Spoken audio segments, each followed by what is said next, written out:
नमस्कार दोस्तों, स्वागत है आपका हमारे एजुकेशन चैनल एजुकेशन पॉइंट में। तो हमारी टेस्ट सीरीज चल रही है प्राचीन भारत सामान्य अध्ययन। तो इसी क्रम में आज हम लेके आए हैं प्राचीन भारत टेस्ट सीरीज का भाग 3। ये टेस्ट सीरीज आपके आगामी परीक्षाओं के लिए लाभदायक होगी। तो आज हम शुरू करते हैं प्राचीन भारत टेस्ट सीरीज भाग 3। तो शुरू करते हैं आज की टेस्ट सीरीज और इसका जो पहला प्रश्न है वो है, हर्षवर्धन के समय कौन सा चीनी यात्री भारत आया था? ऑप्शंस हैं फाहियान, इत्सिंग, मैगस्थनीज, वेंगसांग। तो इस प्रश्न का सही उत्तर है डी, वेंगसांग। अगला प्रश्न है, 9वीं सदी में भारत आए अरब यात्री सुलेमान ने किस साम्राज्य को रूहमा कहकर संबोधित किया? ऑप्शंस हैं पाल, प्रतिहार, राष्ट्रकूट, सेन। तो ऑप्शंस हैं ए, पाल। अगला प्रश्न है, अल बेरूनी किसके शासनकाल में इतिहासकार था? ऑप्शंस हैं महमूद गजनवी, बलबन, अकबर, मोहम्मद बिन तुगलक। तो सही उत्तर है मोहम्मद गजनवी। महमूद गजनवी इसका सही उत्तर है। अगला प्रश्न है, यात्री इब्न बतूता कहां से आया था? ऑप्शंस हैं मोरक्को, फारस, तुर्की, मध्य एशिया। तो इसका सही उत्तर है मोरक्को। अगला प्रश्न है, दक्षिण अफ्रीकी यात्री इब्न बतूता किसके शासनकाल में भारत आया था? ऑप्शंस हैं हुमायूं, अकबर, मोहम्मद बिन तुगलक, अलाउद्दीन खिलजी। तो सही उत्तर है मोहम्मद बिन तुगलक। अगला प्रश्न है, फारस के सुल्तान मिर्जा शाहरुख के राजदूत अब्दुल रज्जाक 1443 से 1444 ईस्वी में किस विजयनगर सम्राट के शासनकाल में विजयनगर की यात्रा की? ऑप्शंस हैं देवराय प्रथम, देवराय द्वितीय, कृष्णदेवराय, सदाशिव राय। तो सही उत्तर है देवराय द्वितीय। अगला प्रश्न है, भारतीय पुरातत्व सर्वेक्षण आर्कियोलॉजिकल सर्वे ऑफ इंडिया की स्थापना कब हुई थी? ऑप्शंस हैं 1784 ईस्वी में, 1800 ईस्वी में, 1857 ईस्वी में, 1861 ईस्वी में। तो इस प्रश्न का सही उत्तर है 1861 ईस्वी में। अगला प्रश्न है, भारतीय पुरातत्व का जनक, the father of Indian archaeology किसे कहा जाता है? तो ऑप्शंस हैं Alexander Cunningham, James Prinsep, John Marshall, Mortimer Wheeler. तो इसका सही उत्तर है अलेक्जेंडर कनिंघम। अगला प्रश्न है, निम्नलिखित विद्वानों में हड़प्पा सभ्यता का सर्वप्रथम खोजकर्ता कौन था? ऑप्शन हैं sir John Marshall, R D Banerji, A Cunningham, Dayaram Sahni. तो इस प्रश्न का सही उत्तर है दयाराम साहनी। अगला प्रश्न है, हड़प्पा सभ्यता की खोज किस वर्ष में हुई? ऑप्शंस हैं 1901 ईस्वी, 1921 ईस्वी, 1935 ईस्वी, 1942 ईस्वी। तो इसका सही उत्तर है 1921 ईस्वी। अगला प्रश्न है, सिंधु घाटी सभ्यता को खोज निकालने में जिन दो भारतीयों का नाम जुड़ा है वे हैं। ऑप्शंस हैं दयाराम साहनी एवं राखलदास बनर्जी। इनको आर डी बनर्जी के नाम से भी जाना जाता है। दूसरा ऑप्शन है जॉन मार्शल एवं ईश्वरी प्रसाद। तीसरा ऑप्शन है आशीर्वादीलाल एवं रंगनाथ राव।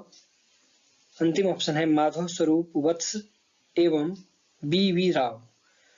तो इस प्रश्न का सही उत्तर है ए, दयाराम साहनी एवं राखलदास बनर्जी। अगला प्रश्न है, हड़प्पा एवं मोहनजोदड़ो की पुरातात्विक खुदाई के प्रभारी थे? ऑप्शंस हैं Lord Macaulay, Sir John Marshall, Lord Clive, Colonel Tod. तो इसका सही उत्तर है सर जॉन मार्शल। अगला प्रश्न है न्यूमिस्मेटिक्स क्या है? ऑप्शंस हैं प्राचीन पांडुलिपियों का अध्ययन, सिक्कों व धातुओं का अध्ययन, ताल पत्रों का अध्ययन, ताम्रपत्रों का अध्ययन। तो सही ऑप्शन है बी, सिक्कों व धातुओं का अध्ययन। अगला प्रश्न है एशिया माइनर स्थित बोगाजकोई का महत्व इसलिए है कि ऑप्शंस हैं वहां से जो अभिलेख प्राप्त हुए हैं उनमें 4 वैदिक देवताओं इंद्र, वरुण, मित्र व नासत्य का उल्लेख मिलता है। बी, मध्य एशिया व तिब्बत के बीच एक महत्वपूर्ण व्यापारिक केंद्र था। सी, वेद के मूल ग्रंथ की रचना यहीं हुई थी। डी, इनमें से कोई नहीं। तो इस प्रश्न का सही उत्तर है ए, वहां से जो अभिलेख प्राप्त हुए हैं उनमें 4 वैदिक देवताओं इंद्र, वरुण, मित्र व नासत्य का उल्लेख मिलता है। अगला प्रश्न है अशोक के शिलालेखों को पढ़ने वाला प्रथम अंग्रेज कौन था? ऑप्शंस हैं John tower, Harry Smith, Charles Metcalfe, James Prinsep. तो इस प्रश्न का सही उत्तर है जेम्स प्रिंसेप। अगला प्रश्न है अशोक के अधिकांश अभिलेख किस भाषा व लिपि में हैं? ऑप्शंस हैं प्राकृत व ब्राह्मी, संस्कृत व ब्राह्मी, पाली व ब्राह्मी, हिंदी व ब्राह्मी। तो इस प्रश्न का सही उत्तर है प्राकृत व ब्राह्मी। अगला प्रश्न है कहां से अशोक के द्विभाषाई ग्रीक एवं आर्माइक भाषाओं में अभिलेख प्राप्त हुए हैं? ऑप्शन है सेरेकुना, कंधार, मनसेहरा, कालसी, कलिंग। तो इस प्रश्न का सही उत्तर है सेरेकुना, कंधार। अगला प्रश्न है अशोक के मनसेहरा जो कि पाकिस्तान में है एवं शहबाजगढ़ी ये भी पाकिस्तान में है से प्राप्त शिलालेखों में किस लिपि का प्रयोग किया गया है? ऑप्शंस हैं खरोष्टी, संस्कृत, तमिल, यूनानी। तो इस प्रश्न का सही उत्तर है खरोष्टी। अगला प्रश्न है प्राचीन भारत में कौन सी एक लिपि दाईं से बाईं ओर लिखी जाती थी? ऑप्शंस हैं ब्राह्मी, नंदनागरी, शारदा, खरोष्टी। तो इस प्रश्न का सही उत्तर है खरोष्टी। अगला प्रश्न है हेलियोडोरस का बेसनगर अभिलेख संदर्भित है? ऑप्शंस हैं संकर्षण तथा वासुदेव से, संकर्षण तथा प्रद्युम्न से, संकर्षण, प्रद्युम्न तथा वासुदेव से, केवल वासुदेव से। तो सही उत्तर है केवल वासुदेव से। अगला प्रश्न है निम्नलिखित में से कौन सा अभिलेख कलिंग नरेश खारवेल से संबंधित है? ऑप्शंस हैं हाथी गुम्फा, जूनागढ़, नानाघाट, नासिक। तो इस प्रश्न का सही उत्तर है हाथी गुम्फा। अगला प्रश्न है सर्वप्रथम भारत में विशुद्ध संस्कृत भाषा में लंबा अभिलेख किस राजा द्वारा जारी किया गया?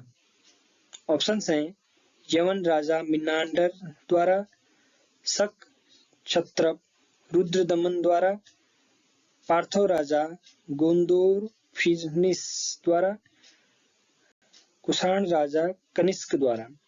तो इस प्रश्न का सही उत्तर है शक क्षत्रप रुद्रदमन द्वारा। अगला प्रश्न है काव्य शैली का प्राचीनतम नमूना किसके अभिलेख में मिलता है? ऑप्शंस हैं रुद्रदमन के, अशोक के, राजेंद्र प्रथम के, इनमें से कोई नहीं। तो इस प्रश्न का सही उत्तर है रुद्रदमन के। अगला प्रश्न है निम्नलिखित में से किस अभिलेख में चंद्रगुप्त मौर्य और अशोक दोनों का उल्लेख किया गया है? ऑप्शंस हैं गौतमी पुत्र सातकर्णी का नासिक अभिलेख, महाक्षत्रप रुद्रदमन का जूनागढ़ अभिलेख, अशोक का गिरनार अभिलेख, स्कंदगुप्त का जूनागढ़ अभिलेख। तो इस प्रश्न का सही उत्तर है बी, महाक्षत्रप रुद्रदमन का जूनागढ़ अभिलेख। आज की टेस्ट सीरीज का अंतिम प्रश्न है,